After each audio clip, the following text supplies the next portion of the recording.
আমাদের তো নদী কবলিত একটা ভাঙ্গা একটা অঞ্চল, আপনারা জানেন মেঘনা নদীর পাড়ে আমাদের রামগতি।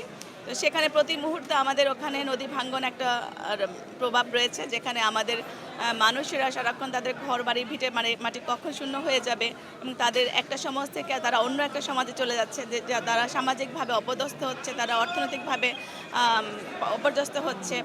তো এই বিষয়গুলো এবং সেখানে আরও কিছু অর্থনৈতিক নির্ভর পরিকল্পনা করা যায় সেগুলো, এবং সমগ্র বাংলাদেশের মানুষের জন্য আমি আগেও কাজ করেছি নিপীড়িত নিগৃহীত মানুষের জন্য।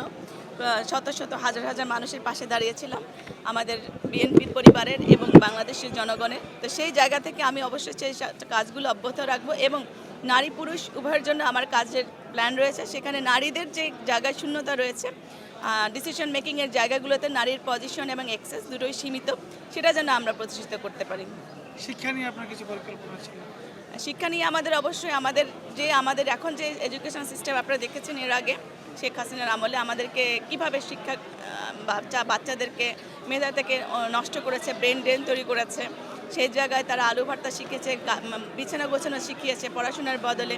তো আমাদের বর্তমান প্রধানমন্ত্রী তিনি যে প্ল্যানগুলো করেছেন, সেই অন্তঃশ্বাস শূন্য যে শিক্ষা একাডেমি ছিল আমাদের ছাত্রছাত্রীদের মধ্যে থেকে, সেখান থেকে তিনি সেটাকে পুনর্গঠন করার জন্য যে পরিকল্পনা গ্রহণ করেছেন, রিসার্চ করতে হবে শিক্ষা নিয়ে কোন কোন বিষয়ে আমাদের ত্রুটি রয়েছে, সেই জায়গাগুলো ফাইন্ড আউট করে আমাদের সেগুলো কার্যকর করার জন্য চেষ্টা করতে হবে।